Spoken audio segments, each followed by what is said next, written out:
যুক্তরাজ্যের লন্ডনে বামপন্থী ও প্রগতিশীল সংগঠনের সভা অনুষ্ঠিত হয়েছে। এ সভায় অন্তর্বর্তীকালীন সরকারের প্রতি ফ্যাসিবাদ ধ্বংস ও অসাম্প্রদায়িক বাংলাদেশ প্রতিষ্ঠার আহ্বান জানান নেতৃবৃন্দ।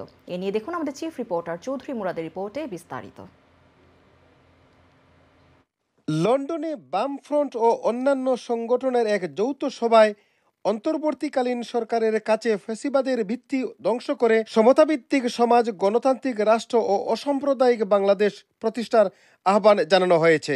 জুলাই আগস্টের যে ছাত্র গণঅভ্যুত্থান একটা ঐতিহাসিক গণঅভ্যুত্থান, স্বাধীন বাংলাদেশে এত ব্যাপক মানুষের অংশগ্রহণে এবং এত ব্যাপক জীবন এবং রক্তদান বিনিময়ে আর হয়নি। কাজেই এটা আমাদের জাতির জীবনে একটা বিরাট ঘটনা মুক্তিযুদ্ধের পরে। ছাত্র গণঅভ্যুত্থান বাংলাদেশে 15 বছর যাবৎ চেপে থাকা যে ফ্যাসিবাদী শাসন, সেই ফ্যাসিবাদী শাসনের বিরুদ্ধে একটা গণতান্ত্রিক আশা আকাঙ্ক্ষা গড়ে তোলার যে মানুষের যে স্বপ্ন, সেই স্বপ্নকে বাস্তবায়ন করার পথ দেখিয়েছে। আমরা সবাই ইউনাইটেড যে একটা ফ্যাসিস্ট সরকারের পতন হয়েছে।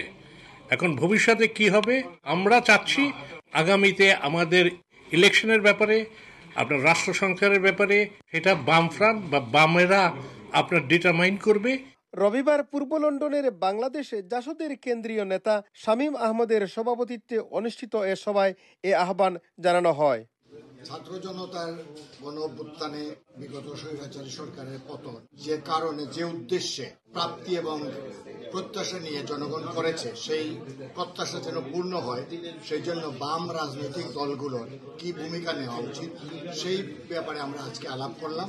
বাংলাদেশে অভূতপূর্ণ গণ অভ্যুত্থান, যেটা হচ্ছে স্বৈরতান্ত্রিক ফ্যাসিস্ট সরকারের এখন অন্তর্বর্তীকালীন সরকার রয়েছে, জনগণ সেটার ব্যাপারে নির্ধারণের জন্য সব প্রগতিশীল সংগঠন একত্রভাবে চিন্তা করছে।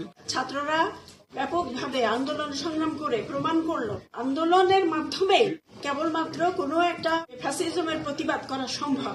সভাটিতে আগস্ট গণঅভ্যুত্থানের মধ্য দিয়ে আওয়ামী লীগের শাসনের অবসান হলেও ফ্যাসিবাদের ভিত্তি ধ্বংস হয়নি। বিজয়ের লক্ষ্য অর্জন ও সংস্কার সম্পন্ন করতে ছাত্র জনতার প্রতি ঐক্যবদ্ধ সংগ্রাম জারি রাখার আহ্বানও জানানো হয়। এ সভায় উপস্থিত থেকে বক্তব্য রাখেন ডাকসুর সাবেক GS doctor Mostak Hossain, Bangladesh communist পার্টির আবেদ আলী, নিসার আহমদ, আমজাদ খান, উদীচীর ডক্টর রফিকুল হাসান জিন্নাহ, বাসদ মার্ক্সবাদীর মোস্তফা ফারুক, বাবুল খন্দকার, বাসদের হুমায়ুন খান, ওয়ার্কার্স কাউন্সিলের শাহরিয়ার বিন আলী, ওয়ালি রহমান, মঞ্জুলিকা জামালি, সাবিনা শ্রাবণী, বাংলাদেশ সলিডারিটি গ্রুপের ডক্টর আক্তার সোবান মাসরুর, ডক্টর আয়েশা সিদ্দিকা, বাংলাদেশে জাসদের বেলায়েত হোসেন পলিট ও ফ্রেন্ডস অফ ছাত্র ইউনিয়নের Gulam Akbar Mukta. Chowdhury Murad, INTV news, London.